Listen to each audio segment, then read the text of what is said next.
तो हम स्टार्ट करने वाले डिराइव पोजीशन। डिराइव पोजीशन क्या होते हैं? डिराइव पोजीशन ऐसे पोजीशन होते हैं जो फंडामेंटल स्टार्टिंग पोजीशन से डिराइव होकर बनते हैं। इसमें हम आर्म, ट्रंक, लेग को डिफरेंट एंगल और डिफरेंट प्लेन और एक्सिस में ले जाकर ही हम मूवमेंट करवा के नया पोस्चर, नया बॉडी अलाइनमेंट बना सकते हैं, जिससे कोई भी पेशेंट, उसके न्यूरो का पेशेंट हो तो न्यूरो रिहैब हो सकता है, बैलेंस वीक पेशेंट हो तो बैलेंस में कंट्रोल हो सकता है, या स्ट्रेंथनिंग नहीं है मसल तो उस मसल का स्ट्रेंथनिंग करवा सकते हैं, डिफरेंट पोस्चर मेंटेन करवा सकते हैं। तो इसका डेफिनेशन है, the position of the arm, legs और trunk may be altered in each of the fundamental position to modify the effect of positions or of the exercises which are performed from the subsequently। मतलब ऐसा position same वही है कि arm, leg, trunk को हम Altered करके fundamental position के जो आर्म, लेग, ट्रंक होते हैं उसको हम डिफरेंट डिफरेंट मॉडिफाइड करवा के कहीं पोजीशन को हम पोजीशन को चेंज करके हम एक्सरसाइज करवा सकते हैं, परफॉर्म कर सकते हैं, जिससे हमारे बॉडी का जो स्ट्रेंथ है, जो एंडोरेंस है, रीगेन हो सके।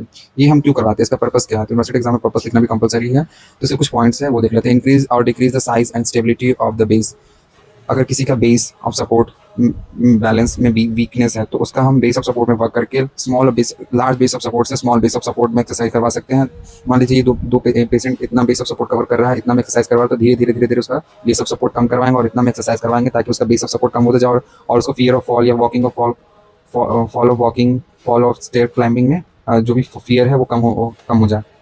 टू राइज और lower the centre of gravity. जो सेंटर ऑफ ग्रेविटी होता है बॉडी का वो राइज हो जाए, जो भी एक्सरसाइज करवाते हैं वो राइज हो जाए, जो पहले कम था अब ज़्यादा राइज और लोअर, जो पहले ज़्यादा था वो कम हो जाए। टू इंश्योर मैक्सिमम लोकल और जनरल रिलैक्सेशन। जो हमारे बॉडी का जो जनरल और लोकल रिलैक्सेशन है वो डिराइव पोजीशन में हम चेंज करवा के वो रीगेन करवा सकते हैं। To alter the position of the body in relation of to gravity. हम ग्रेविटी के अकॉर्डिंग ही बॉडी के पोजीशन चेंज कर करके इसको एक्सरसाइज करवा सकते हैं। To provide control or fixation for the particular part of the body so that movements may be localized to the specific area। Particular अगर एक मसल पे वर्क करना तो एक मसल का ही एक्सरसाइज करवा के उसका ही सेंटर ऑफ ग्रेविटी, उसका ही सेंटर ऑफ मास पे ही वर्क करके हम उसका मसल का जो एंडोरेंस है, उसका पावर है वो रीगेन कर सकते हैं। सही है। टू इंक्रीज और decrease the muscle work required to maintain the position. हम मसल के जो मसल स्टिफ हो गए तो पीनअप करवा के या फिर बॉडी का एक्सरसाइज करवा के उसका हम रीगेन करवा सकते हैं। मसल अगर स्टिफ हो गई है तो रिलीज करवा सकते हैं, अगर टाइट रिलीज है तो एक्सरसाइज करवा के बाकी से वो टाइट या फिर एंडोरेंस पावर करवा ला सकते हैं। टू इंक्रीज और डिक्रीज द लेवरेज। लेवरेज होता है जो कि मसल का जो लेवरेज मैकेनिज्म पे वर्क करता है उसको भी हम इंक्रीज और डिक्रीज करवा सकते हैं। To provide a convenient position for which a particular exercise is to be perform. हम पेशेंट के कन्वीनियंट के पोजीशन के अकॉर्डिंग ही हम उसको एक्सरसाइज करवा सकें ताकि बाद में उसको कोई दिक्कत ना आए और उसके अकॉर्डिंग वो पोजीशन में वो एक्सरसाइज वो कर पाए अच्छे से, और उसके बाद हम धीरे धीरे पोजीशन चेंज करके उसको एक्सरसाइज करवा सकें। Position derive from standing. अब स्टैंडिंग पोजीशन से क्या क्या डिराइव हो सकते हैं? तो पहला इसमें है by alteration of arm. Arm को अल्टर करके भी हम इसमें एक्सरसाइज करवा सकते हैं, तो इसमें देखते हैं। तो इसमें पहला है आर्म के alternation, wing standing. Wing standing का ये शॉर्ट फॉर्म है। इसमें जो हैंड होते हैं वो रेस्ट होते हैं इलियाक रेस्ट पे विद फिंगर और एंटेरली रेस्ट होते हैं। रिस्ट एक्सटेंडेड रहता है, जो हमारा रिस्ट है वो एक्सटेंडेड, फोर आर्म प्रोनेटेड रहता है, elbow flex and shoulder abducted रहता है। Relax position after prolong jogging. Jogging के बाद जो हम रिलैक्स पोजीशन में कमर पे हाथ रख के खड़े होते हैं वही वाला पोजीशन ये हम देख सकते हैं डायग्राम पे। ये हमारा है, जो हमारा एल्बो है वो फ्लेक्स्ड है, प्रोनेटेड है, पेल्विस पे सपोर्टेड है और बॉडी स्टैंडिंग पोजीशन में है। तो इसका हम जॉइंट पोजीशन हम पहले लिखेंगे, हर पोजीशन का जॉइंट पोजीशन लिखना कंपलसरी होता है। तो ये हमारा जॉइंट पोजीशन हो गया। अब हमारा मसल वर्क क्या हो जाएगा? मसल वर्क में हम देख सकते हैं adductor of shoulder and extension of elbow. जो हमारे अडक्टार्स ऑफ शोल्डर होते हैं, अडक्टर जैसे डेल्टॉइड होता है, अडक्टर मसल वो वर्क कर रहा होता है, एक्सटेंशन ऑफ एल्बो होता है वो कर रहा होता है, और बॉडी के नॉर्मल पोस्चर है, जो नी के जो फ्लेक्स एक्सटेंसर होते हैं जैसे क्वाड्रिसेप्स, वो नी को एक्सटेंड करके रखते हैं। इस पे हम क्या क्या एक्सरसाइजेस करवा सकते हैं, क्या क्या इसका इफेक्ट हो सकता है, इस पोजीशन में हम एक्सरसाइज करवा सकते हैं। तो हम इसमें ट्रंक का एक्सरसाइज करवा सकते हैं, फ्लेक्शन या एक्सटेंशन वाला एक्सरसाइज करवा सकते हैं, इसमें बैलेंस का एक्सरसाइज करवा सकते हैं। इसमें हम जो फियर ऑफ फॉल है, टेंडम वॉकिंग होता है, टेंडम वॉकिंग एक ऐसे टेंडम वॉकिंग एक पैर के आगे एक पैर के आगे, या रीच और ग्रैप्स वाला हो सकता है एक्सरसाइज, एक ही पोजीशन में खड़ा होकर वो भी करवा सकते हैं। ट्रंक एक्सरसाइज करवा सकते हैं, स्ट्रेचिंग भी करवा सकते हैं। अब नेक्स्ट पोजीशन आता है स्टैंडिंग पोजीशन का, बेंड स्टैंडिंग। बेंड स्टैंडिंग में क्या होता है? जो हमारा एल्बो होता है वहाँ से बेंड होता है, हम कोई भी पुलअप्स कर रहे होते हैं या फिर कोई डंबल या बारबेक्यू लेकर ऐसे पुलअप्स कर रहे होते हैं, तो ये हमारा बेंड स्टैंडिंग होता है। इसमें शोल्डर लेटरली रोटेटेड, शोल्डर हमारा लेटरली रोटेटेड होता है, यानी एक्सटर्नल रोटेटेड होता है, एडक्टेड रहता है, अंदर की ओर रहता है, एल्बो फ्लेक्स्ड होता है, फोर आर्म सुपिनेटेड होता है, रिस्ट एंड फिंगर फ्लेक्स होता है जो कि इसे पकड़ पाते हैं डंबल या बारबेल को। Rest above lateral border of acromion process. जो हमारा lateral border of acromion process था वहाँ पे फिंगर्स वहाँ तक पहुँच के स्टेबल होते हैं उस पोजीशन में। जैसे हम कोई शोल्डर से रिमूव करते हैं डस्ट को, वो हमारा पोजीशन हो जाता है बेंड स्टैंडिंग में। हमारा मसल वर्क क्या होगा इसमें? Lateral rotators of adductor of shoulder. Lateral rotators teres major और डेल्टॉइड मसल वर्क कर रहे होते हैं। रिट्रैक्टर्स और डिप्रेशर ऑफ स्कैपुला, जो स्कैपुला के रिट्रैक्टर होते हैं, जैसे सेरेटस एंटीरियर हो गया, लेवेटर स्कैपुलाई हो गया, ये वर्क कर रहे होते हैं स्कैपुला के बैक की मसल। जो फ्लेक्सर ऑफ एल्बो सुपिनेटर, जो हमारे फ्लेक्सर हैं वो फ्लेक्स करके रखते हैं एल्बो को। जो और सुपिनेटर, जो हम सुपिनेटर करवाते हैं, कोऑर्डिनेटर वो फ्लेक्स करवा के रखते हैं एल्बो को। Flexor of wrist and finger, जो हमारे फ्लेक्स के जो थिनार और हाइपोथिनार मसल होते हैं वो फ्लेक्स करवा के रखते हैं एल्बो रिस्ट जॉइंट को। इसके क्या इफेक्ट, इस पोजीशन में एक्सरसाइज करवाने के क्या इफेक्ट होते हैं? तो स्ट्रेच एंड लेंथन, जो हमारा मसल टाइट है वो स्ट्रेच करवा के उसको लेंथन ला सकते हैं। This position is corrective for the position of upper back and thorax expanded. इस पोजीशन में अगर किसी का कर्वेचर खराब है, तो अगर स्कोलियोसिस है, टेढ़ा है, तो उसमें हम इस पोजीशन में एक्सरसाइज करवा के उसका हम बैक का, थोरैक्स का पोजीशन को, जो कर्वेचर बिगड़ा वो ठीक करवा सकते हैं। Full flexion of the elbow reduce the leverage for the adductors muscle, जो हमारे अडक्टर मसल पे लिवरेज आ रहा है, जो फोर्स आ रहा है, टेंशन आ रहा है उस फुल फ्लेक्शन पे एल्बो पे, तो वो उस पोजीशन में एक्सरसाइज करा के वो भी हम कर सकते हैं। Of the shoulder joint making it suitable position from which to perform abduction movement when muscle are weak. इस पोजीशन में कोई भी मसल अगर वीक है तो उसको स्ट्रेंथन करवा सकते हैं बाय रिपीटेशन ऑफ बेंडिंग और कोसेंट्रिक और इसेंट्रिक एक्सरसाइज होता है। कोसेंट्रिक और इसेंट्रिक आइसोटोनिक एक्सरसाइज का होता है वो दो पार्ट। तो कोसेंट्रिक और इसेंट्रिक करवा के हम एक्सरसाइज करवा के इसमें हम मूवमेंट में एंडोरेंस पावर ला सकते हैं मसल का। हमारा स्टैंडिंग का एक और पार्ट होता है रीच स्टैंडिंग। रीच स्टैंडिंग मतलब होता है कोई भी चीज़ को छूना आगे की ओर। हम बॉडी स्टेबल एक पोजीशन पे, लेकिन हम कुछ चीज़ को छू रहे हैं। तो जैसे कि ये बॉडी स्टैंडिंग में है, हम कुछ चीज़, यहाँ पे कोई ऑब्जेक्ट है उसको हम रीच कर रहे हैं, उसको हम कर रहे हैं। तो इसमें इसका भी सबसे पहले हमको लिखना पड़ता है जॉइंट पोजीशन। तो जॉइंट पोजीशन क्या होगा? इसमें जो शोल्डर है वो क्या है, फ्लेक्स है 90 डिग्री पे। एल्बो क्या है, शोल्डर फ्लेक्शन में जा रहा है, एल्बो एक्सटेंडेड है, फिंगर्स भी एक्सटेंडेड है, थंब भी एक्सटेंडेड है और अडक्टेड है। ये हमारा जॉइंट पोजीशन होगा। वॉकिंग डार्क, हम अंधेरे कमरे में ऐसे आगे हाथ रख के ऐसे चलते हैं और पूछते रहते हैं कहाँ स्विच बोर्ड है, तो एक एग्जांपल हो गया। इसमें मसल वर्क भी देख सकते हैं। इसमें मसल वर्क बेसिकली क्या होता है, शोल्डर के जो फ्लेक्शन हमें हेल्प करते हैं, जैसे बाइसेप्स हो गया और कौन सा इंटीरियर डेल्टॉइड हो गया, वो इसमें वर्क कर रहे होते हैं शोल्डर को फ्लेक्शन में ले जाने के लिए। जो हमारे एल्बो को एक्सटेंड करके कौन रखते हैं, ट्राइसेप्स एक्सटेंड करके रखते हैं, वो एक्सटेंड करके रखते हैं। इसमें बैक की मसल वो जो है बॉडी को पोस्चर मेंटेन करवा रहे हैं। नी के जो एक्सटेंशन है जैसे क्वाड्रिसेप्स, वो नी को एक्सटेंड करके रख रहे हैं। और बॉडी को अगर कोई भी रीच कर रहा है तो बॉडी के जो बैक के मसल है वो एब्डोमेन मसल है, क्वाड्रिसेप्स लंबोरम, ट्रांसवर्स एब्डोमिनिस, ये मसल बॉडी को आगे की ओर झुकने से और पीछे की ओर बैक मसल फॉरवर्ड और बैकवर्ड बेंडिंग होने से रोक रहे हैं। Flexor and extension of elbow work silently to keep the arm straight. जो फ्लेक्सर और एक्सटेंशन है वो हाथ को स्ट्रेट करने में जो है वो फ्लेक्सर की ओर, एक्सटेंशन पीछे की ओर, तो दोनों एक दूसरे को पोजीशन को सुपर इम्पोज करके पावर उनका जीरो हो जा रहा है, तो हम कुछ भी चीज़ को छू सकते हैं, ग्रैब्स कर सकते हैं। इस पोजीशन में इफेक्ट और इस पोजीशन में क्या इफेक्ट मिल सकता है हमको, तो इसका इफेक्ट ये होगा रिस्ट और फिंगर एक्सरसाइज। हम इस पोजीशन में रिस्ट और फिंगर की एक्सरसाइज करवा सकते हैं। अगर किसी पेशेंट में ग्रैप्सिंग की पावर कमजोर है, रीचिंग की पावर कमजोर है, बैलेंस बिगड़ा हुआ है, तो इस पोजीशन में वो भी एक्सरसाइज करवा सकते हैं। और यही है, लिम्ब और नेक एक्सरसाइज भी करवा सकते हैं, नेक की एक्सरसाइज भी इसमें करवा सकते हैं। नेक्स्ट पोजीशन है यार्ड स्टैंडिंग। यार्ड स्टैंडिंग में हम क्या करते हैं, स्टैंड हो जाते हैं और दोनों हाथ को, बाहों को फैला देते हैं एकदम शाहरुख खान वाला पोजीशन में। तो arm are straight and elevated sideways to horizontal position. हम हॉरिजॉन्टल पोजीशन में आर्म को ऐसे एक्सटेंड करवा के बायलैटरली अबडक्टेड करवाते हैं। मसल वर्क इसमें क्या होगा? मसल वर्क ज़्यादा नहीं होगा। जो हमारे जो शोल्डर के अडक्टर्स होते हैं, जैसे डेल्टॉइड मसल हो गया, लैटिस हो गया, सुप्रास्पाइनेटस हो गया, वो मसल जो है वो हमारे शोल्डर को अपराइट रखने में हेल्प करते हैं। जो एक्सटेंसर ऑफ एल्बो है, रिस्ट और फिंगर के, वो एक्सटेंड करके रखते हैं, जैसे extensor कार्पाई radialis, extensor कार्पाई सुपरफिशियालिस, extensor कार्पाई Brevis. जो मसल होती है वो हमारी एक्सटेंशन में हेल्प करती है रिस्ट और फोरआर्म को। अब इसमें इफेक्ट और यूजेस क्या होंगे? Facilitate body balance. इसमें ये होता है अगर पेशेंट को बैलेंस बिगड़ा हुआ है तो इसमें बेस ऑफ सपोर्ट लार्ज हो जाता है, तो बॉडी फियर ऑफ फॉल होने से बचती है। तो इसमें फियर ऑफ फॉल होने से ये एक्सरसाइज करवा सकते हैं। इसमें टेंडम वॉकिंग करवा सकते हैं, आइज विथ आइज क्लोज करवा सकते हैं। Body steadied for leg and strength exercise, body ready रहती है। इसमें हम लेग को आगे पीछे करवा के भी एक्सरसाइज करवा सकते हैं, स्ट्रेचिंग करवा सकते हैं। लेग को टेंडम वॉकिंग में भी करवा के एक्सरसाइज करवा सकते हैं। साइड वेज में भी हम एक्सरसाइज करते हैं। मतलब अगर कोई पेशेंट ऐसे चल रहा है तो इस पोजीशन में हम उसको चला सकते हैं। अगर फियर ऑफ फॉल है तो बैलेंस का एक्सरसाइज भी रीगेन हो सकता है। अब हम नेक्स्ट स्टैंडिंग पोजीशन का अलग पार्ट देखते हैं। स्ट्रेच स्टैंडिंग ऐसा स्टैंडिंग होता है अगर हम ऐसे खड़े हैं साइड वेज में या फिर पोस्टीरियरली, तो दोनों हाथ को, शोल्डर को ईयर लोब से स्ट्रेट ऊपर लेके जाते हैं। आर्म फोर आर्म एक्सटेंडेड रहेगा और वो अंदर एंटीरियरली supinated रहेगा। तो arms are fully elevated so that are line of the body parallel to the each other with palm facing body की तरफ palm face कर रहा होगा। इसका joint position ये हो गया। मसल वर्क इसमें हम देख लेते हैं। मसल वर्क इसमें क्या हो रहा है, वो जो हमारे एडक्टार्स, एक्सटेंसर और लेटरल रोटेटर्स ऑफ शोल्डर्स होते हैं, जैसे डेल्टोइड मसल हो गए हैं, जो हमारे टीरिस मीनर और माइनर मसल हो गए हैं, वो मसल इसमें हेल्प कर रहे होते हैं शोल्डर को एलिवेट करवाने में ऊपर की ओर, वो इसमें हेल्प कर रहा होता है।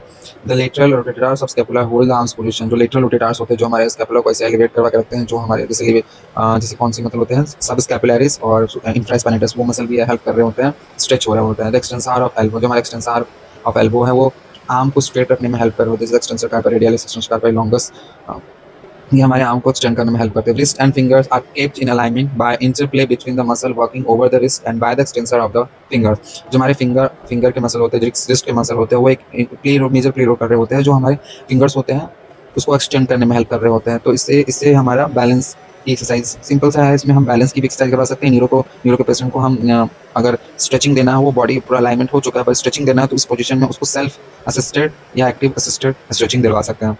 इसमें इफेक्ट और यूजेस क्या आएगा, corrective position of the upper back. अगर किसी पेशेंट को स्कोलियोसिस है, कर मेंटेन नहीं है, कर्वेचर ज़्यादा है, तो इस पोजीशन में उसको एक्सरसाइज करवा के उसका कर मेंटेन हो सकता है। अपर लिम्ब की एक्सरसाइज करवा सकते हैं, फ्लेक्शन, एक्सटेंशन, पैसिव, एक्टिव सारे मूवमेंट करवा सकते हैं। इसमें ट्रंक के जो एक्सरसाइज होता है, lateral flexion, forward bending, lateral bending, वो सारी एक्सरसाइज करवा सकते हैं। अब स्टैंडिंग पोजीशन में ही अब हम हैंड को पोजीशन चेंज करके एक्सरसाइज करवा रहे थे, अब हम लेग को चेंज करवा के बॉडी को एक्सरसाइज करवाएंगे, बट ये स्टैंडिंग पोजीशन का ही डिराइव पोजीशन है। इसमें क्या होगा, क्लोज स्टैंडिंग। क्लोज स्टैंडिंग का मतलब होता है दोनों पैर को क्लोज में सटा के बॉडी को स्टैंड करना। इससे क्या होता है, पेशेंट में चेक करते हैं कि फियर ऑफ फॉल है या नहीं। तो legs are rotated inward at hip so that medial border of it are adjacent. Medial border of it को एडजेसेंट मतलब चिपके हुए रहते हो। इसमें मसल वर्क क्या होगा, more strong than the fundamental position. इस पोजीशन में हम ये चेक कर सकते हैं कि बॉडी का फंडामेंटल पोजीशन स्ट्रॉन्ग है या नहीं। Effect and use, base of support is, base of support घट गया, बॉडी का बेस ऑफ सपोर्ट घट गया, बैलेंस भी चेक कर सकते हैं इसमें, बॉडी का सही है नहीं, बैलेंस इज डिफिकल्ट। इसमें बॉडी को 2 मिनट के लिए, 1 मिनट के लिए या 30 सेकंड के लिए पेशेंट का बैलेंस चेक कर सकते हैं। अब इसमें क्या होता है, टो स्टैंडिंग। टो स्टैंडिंग का मतलब होता है पेशेंट को टोज पे स्टैंड करवाना है, हील अपराइट रहेगा, ग्राउंड से वो टच नहीं कर रहा होता है। तो heels are pressed together and rise from the floor. Heel को प्रेस करना ऊपर की और वो उठ जाए, और टोज पे हमको स्टैंडिंग होना है, rising on the body of toes to see the invisible thing. अगर हम कोई भी किचन में सामान लेते हैं या फिर डोर्स में, अपर डोर में लेते हैं सामान, तो हम देखने के लिए अपने पैरों टूल्स पे खड़ा होते हैं ताकि हम ऊपर के सामान अच्छे से दिख जाए। मम्मियाँ किचन में काम करती हैं तो ऊपर का सामान देखने के लिए वो भी इसका सहारा लेती है ताकि ऊपर का सामान दिख जाए। इसमें मसल वर्क भी क्या होता है, प्लांटर फ्लेक्सार जो होते हैं, हमारे प्लांटर फ्लेक्सार जो होते हैं वो कौन से होते हैं, काफ की मसल, गैस्ट्रोनोमियस सोलिस पैंचालिस जो मसल होती है, वो स्ट्रांगली मसल वर्क कर रही होती है ताकि बॉडी का पोस्चर मेंटेन हो सके, बॉडी हिले ना, गिरे ना, बैलेंस मेंटेन हो सके। और ग्रेविटी के अगेंस्ट काम कर रही है तो होती है, तो इसमें भी एक्स्ट्रा वर्क होता है। All the leg muscle work more strongly than the fundamental position की बैलेंस। ये कहने का मतलब ये हुआ, जो हमारा फंडामेंटल स्टैंडिंग पोजीशन है उससे ज़्यादा इसमें मसल वर्क कर रही होती है, क्योंकि ये फंडामेंटल स्टैंडिंग पोजीशन का राइट पोजीशन है, इसमें बॉडी का पोजीशन अपराइट वे में है, और उसमें हम कुछ चीज़ को देख रहे हैं, कुछ चीज़ को देखना चाह रहे हैं, और बॉडी का बेस ऑफ सपोर्ट कम हो गया है कि छोटे से एंगल पे आ गया है। तो इसमें बैलेंस बनाना बहुत जरूरी है ताकि बॉडी का बैलेंस बिगड़े ना और बॉडी गिरे ना। इसमें इफेक्ट और यूज क्या हो सकता है, base of support is reduce and centre of gravity is rise. Base of support जो होता है वो पेशेंट का वो घट जाता है क्योंकि इसमें वो टोज पे खड़ा है, और सेंटर ऑफ ग्रेविटी बढ़ जाता है, सेंटर ऑफ ग्रेविटी शिफ्ट हो जाएगा। स्ट्रेंथनिंग ऑफ प्लांटर फ्लेक्सर, जो काफ के मसल हो जाते हैं, गैस्ट्रोनोमियस सोलिस पैंटालिस, उसमें स्ट्रेंथनिंग हो जाएगा अगर ये वाला स्पेस एक्सरसाइज करवा सके। ट्रीटमेंट ऑफ फ्लैट फीट, अगर किसी पेशेंट का फ्लैट फीट है, फ्लैट है, तो उसको भी हम ये वाला एक्सरसाइज करवा सकते हैं ताकि उसका फीट का जो आर्च है वो मेंटेन हो सके। तो ये हमारा टो स्टैंडिंग हो गया। स्ट्राइड स्टैंडिंग का मतलब होता है दो पैरों को फैलाकर एक वे में खड़े हो जाना, side to side. Legs are abducted so heels are 2 feet length apart. Length जो दो लेग के बीच में है वो 2 foot लेंथ अपार्ट होना चाहिए। Weight of the body is equally distributed, ताकि बॉडी का जो पार्ट है वो दोनों लेग पे इक्वली डिस्ट्रीब्यूट हो रहा हुआ है। स्टैंडिंग इन अ बस, हम बस में खड़े हैं तो दोनों पैरों को फैला के खड़े हो जाते हैं ताकि बहुत बेस ऑफ सपोर्ट बढ़ ज़्यादा हो जाए, ताकि हम फियर ऑफ फॉल कम हो जाए। बस तो हिलते रहता है, गिरने का चांस ज़्यादा होता है, तो इस पोजीशन में मैं स्ट्राइड स्टैंडिंग बोलते हैं। इस मसल वर्क क्या हो रहा है, हिप के जो अबडक्टर्स हैं, वो क्या है, हिप के अडक्टर्स कौन है, adductor Magnus, adductor Brevis, gracilis, ये जो होते हैं वो मसल का वर्क कर रहे होते हैं तो स्टेबलाइज करने में लेग को। अफेक्ट एंड यूजेज होता है, बेस ऑफ सपोर्ट होता है लार्ज हो जाता है, so easy and stable position stretch hip abductors.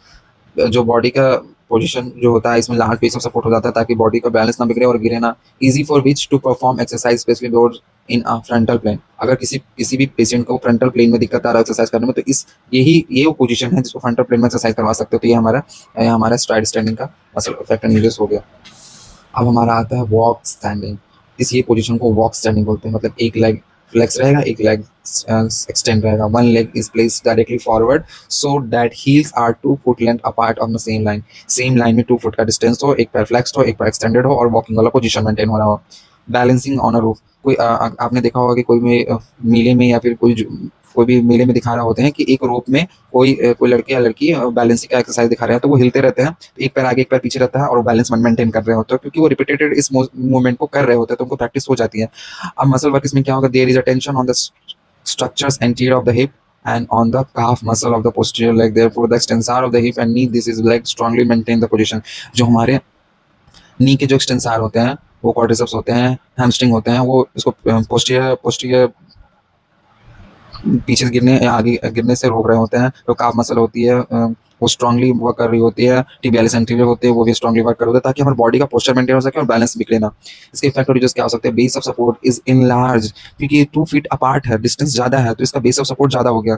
Self stretching, हम इसमें इस पोजीशन में सेल्फ स्ट्रेचिंग करवा सकते हैं काफ मसल का, और कोई और ट्रंक का भी करवा सकते हैं stretching. Rotation of the pelvis, pelvis का रोटेशन हम भी इस पोजीशन में करवा सकते हैं. टेंशन ऑफ हैमस्ट्रिंग, इसमें हैमस्ट्रिंग मसल में टेंशन आ सकता है, क्योंकि अगर कोई रोप पे चल रहा है तो उसमें बॉडी को पोस्चर मेंटेन करने के लिए हैमस्ट्रिंग पे टेंशन आता ही आता है. अब prevent forward tilting of the pelvis, इस पोजीशन को हम रिपीटेड कंटिन्यू करवा सकते हैं, तो पेल्विक का जो एंटीरियर टिल्टेशन है वो कम हो जाता है. अब नेक्स्ट पोजीशन है हमारा हाफ स्टैंडिंग. हाफ स्टैंडिंग का मतलब होता है स्टेप स्टैंडिंग, हाफ स्टैंडिंग मतलब जी वॉक स्टैंडिंग का उसी का हाफ है. उस कोई स्टेप्स होता है या ये लेडर होता है, फिर कोई भी सीढ़ी होता है, उस पर एक पैर रखते हैं, एक पैर को हम स्टैंडिंग नीचे की सीढ़ी पे रखते हैं. तो इस पोजीशन में whole body weight is supported on the one leg and another leg में बी फ्री और सपोर्टेड. होल बॉडी का वेट एक ही लेग पे आ रहा है और जो अदर लेग है वो सपोर्टेड रहता है किसी स्टेप्स पे या किसी चेयर पे या फिर कोई अन्य छोटे ऑब्जेक्ट पे. तो इस पोजीशन को example, position adopted to remove from the sole of the foot. इस पोजीशन को अडॉप्ट करने से पहले हम जो सोल होता है उससे हम स्लीपर्स या फिर शूज को रिमूव करवा के एक्सरसाइज करवा सकते हैं, ताकि सोल फ्री हो सके और एक्सरसाइज अच्छे से हो सके. इसमें मसल वर्क क्या होगा, adductors of hip standing leg work to balance pelvis. जो हमारे हिप के जो अबडक्टार्स होते हैं, हिप के अबडक्टार मैग्नस जो होते हैं, ग्लूटिस मीडियस मैनिमस अडक्टर लॉन्गस ब्रेविस, वो बॉडी को स्टेबल रखने में, स्टैंडिंग करने में हेल्प कर रहे होते हैं. Lumbar side flexor of opposite side, lumbar जो मसल होते हैं, लंबार जो हमारे वर्टिब्रा होती है वो फ्लेक्शन और साइड अपोजिट साइड होने से वो रोक रहे होते हैं, प्रिवेंट कर रहे होते हैं. और muscle of supporting leg is work strongly, जो हमारे बैक के मसल होते हैं वो हमारे स्ट्रांगली वर्क कर रहे होते हैं, ताकि वो बॉडी का पोस्टीरियर एलिवेशन टिल्टेशन ना हो सके. इसके इफेक्ट और रिजल्ट्स क्या हो सकते हैं, base of support is reduced, balancing के एक्सरसाइज मेंटेन हो सकते हैं, और लेग स्विंगिंग एक्सरसाइज भी करवा सकते हैं इस पोजीशन में. नेक्स्ट पोजीशन, अब हम हैंड का पोजीशन चेंज करवा के स्टैंडिंग पोजीशन में एक्सरसाइज करवा लिया, लेग का पोजीशन चेंज करवा के एक्सरसाइज करवा लिया. अब हम अल्टरनेशन ऑफ ट्रंक को चेंज करवा कर भी एक्सरसाइज करवा सकते हैं. अब हमारा होता है इसमें लैक्स स्टूप स्टैंडिंग. इसमें लैक्स स्टूप स्टैंडिंग में क्या होता है, हमारा जो लेग रहता है वो स्टैंडिंग में रहता है, बस हमारा जो पेल्विस होता है वो आगे की ओर फॉरवर्ड बेंडिंग हो जाता है. हमारे जो हैंड्स होते हैं वो भी टच कर रहे होते हैं फ्लोर को. हिप्स आर फ्लेक्स्ड, हिप हमारे फ्लेक्स होते हैं. Trunks arms and head forward and downward, जो हमारे हेड है, आर्म्स हैं, वो फॉरवर्ड बेंड कर रहे होते हैं. स्वीपिंग फ्लोर मतलब होता है हम पोछा लगाते हैं फ्लोर पे, तो ऐसी झुक के पोछा लगाते हैं. मसल वर्क देख सकते हैं, very little muscle work except the region of the ankle joint. तो हमारे एंकल जॉइंट के जो का हैमस्ट्रिंग होते हैं उस पर स्ट्रेचिंग आ रहा होता है. हमारे जो क्वाड्रिसेप्स मसल है वो स्ट्रेचेबल होते हैं. हमारे जो बैक के मसल है उसमें स्ट्रेचिंग आ रहा होता है, इसमें स्ट्रेचिंग आ रहा होता है, लेकिन एब्डोमेन के मसल वो रिलैक्स कर रहे होते हैं. एक्सटेंसर ऑफ नी और plantar flexor and dorsiflexor at ankle. Extension of knee जो होते हैं और प्लांटर फ्लेक्सर ऑफ एंकल होते हैं वो स्टेबल कर रहे होते हैं बॉडी को. इंट्रिंसिक मसल ऑफ फुट, जो हमारे इंट्रिंसिक मसल होते हैं वो फुट के वो भी वर्क कर रहे होते हैं. इफेक्ट ऑन यूजेस हम देख सकते हैं लैक्स स्टूप स्टैंडिंग का. जो हैमस्ट्रिंग और लंबर मसल होते हैं वो उसका हम स्ट्रेचिंग इस पोजीशन में इजीली करवा सकते हैं. और local relaxation of upper body का जो लोकल रिलैक्सेशन होता है इस पोजीशन में स्ट्रेचिंग करवा के वो करवा सकते हैं. नेक्स्ट पोजीशन है हमारा स्टूप स्टैंडिंग. स्टूप स्टैंडिंग में क्या होता है, ये सेम पोजीशन सेम रहेगा, बस हमारा जो आर्म्स होता है वो पेल्विस को टच कर रहा होता है, लेकिन बॉडी तो फॉरवर्ड ही बेंडिंग ही होती है. Hips are flexed, trunk arms and head are in alignment. जो हमारा ट्रंक हेड आर्म्स है वो अलाइनमेंट में रहते हैं. जो हमारा ट्रंक आर्म एंड हेड है वो एक बॉडी अलाइनमेंट में रहते हैं. मसल वर्क आप देख लेते हैं इसमें. मसल वर्क जो हमारा इंट्रिंसिक मसल ऑफ फीट होता है वो वर्क कर रहा होता है बॉडी लेग को स्टेबल करने में, फुट को स्टेबल करने में. एक्सटेंसर ऑफ नी में work to counter the tension of the hamstring. जो हमारे हैमस्ट्रिंग के काउंटर होता है, काउंटर कर रहा होता है जो एक्सटेंसर ऑफ नी होता है. क्वाड्रिसेप्स वर्क कर रहा होता है ताकि हमारा हैमस्ट्रिंग है वो पीछे की ओर ना चल जाए, हमारा जो लिगामेंट टेंडन सब होते हैं वो हैमस्ट्रिंग मसल जो हमारे एक्सटेंसर कौन से होते हैं नी के, वो क्वाड्रिसेप्स मसल वो उसको स्टेबल करने में हेल्प कर रहा होता है, ताकि जो जो हमारा जो टेंशन क्रिएट हो रहा है हैमस्ट्रिंग में वो उसको स्टेबल कर सके। Longitudinal and transverse back muscle the shoulders and elbow maintain the position against the pull of gravity. जो हमारा लॉन्गिट्यूडिनल ट्रांसवर्स बैक के मसल होते हैं, बैक ब्लॉक मसल होते हैं, वो बॉडी को अपराइट रखने में हेल्प करते हैं ताकि बॉडी फॉरवर्ड बेंडिंग ना करे। और जो पोस्टीरियर नेक मसल होते हैं control by the pre vertebral muscle supported of the head. जो हमारे नेक के जो एक्सटेंसर मसल होते हैं वो कंट्रोल कर रहे होते हैं नेक को फॉरवर्ड बेंडिंग से रोकने में। इफेक्ट और यूजेस देख सकते हैं क्या क्या होता है इसका। स्ट्रेचिंग ऑफ द स्पाइन है, स्पाइन का स्ट्रेचिंग इसमें करवा सकते हैं। पेंडुलर एक्सरसाइज, पेंडुलम एक्सरसाइज करवा सकते हैं अगर फ्रोजन शोल्डर हो रहा है किसी को। Fixation in flexion of the lumbar spine, localize movement to the joint. Fixation और फ्लेक्शन, अगर फिक्स फ्लेक्शन डिफॉर्मिटी है लंबरिज्म में तो इस पोजीशन में एक्सरसाइज करवा सकते हैं फॉरवर्ड बेंडिंग के द्वारा। और localise movement of joint, movement का लोकलाइज अगर रेंज ऑफ मोशन बिगड़ा हुआ तो इस पोजीशन में करवा सकते हैं। अब स्टैंडिंग पोजीशन का ही इसमें एक लेग को ट्रंक का अल्टर कर सकते हैं। तो इसमें पहला पोजीशन है fall out standing. Fall out standing होता है कि बॉडी आगे की ओर मूव कर रहा है, एक हाथ फॉरवर्ड एक हाथ बैकवर्ड, एक लेग फ्लेक्स एक लेग स्टैंड, तो बॉडी फॉल हो रहा है, आगे की ओर झुक रहा है। तो one leg is placed directly forward, one leg is placed directly forward at 3 feet length with the knee bend, at 3 feet length with knee bend. Back leg maintained straight and the body is inclined forward in the line. Back leg straight है, extended है और body जो है आगे की ओर incline कर रही है।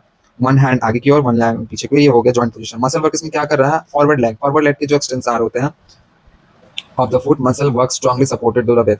जो आगे की मसल हो रही है, आगे की जो लेग है उसके जो एक्सटेंसर हो रहे फुट है वो मेंटेन कर रहा है बॉडी को, और हैमस्ट्रिंग को साइलेंटली फ्लेक्स है, लेकिन जो क्वाड्रिसेप्स मसल है वो वर्क कर रहे हैं ताकि बॉडी आगे की ओर ना गिर जाए। जो हिप के जो फ्लेक्शन है वो भी एक पोजीशन में आके रुके हुए हैं, और जो एक्सटेंसर है वो उसको रोके हुए।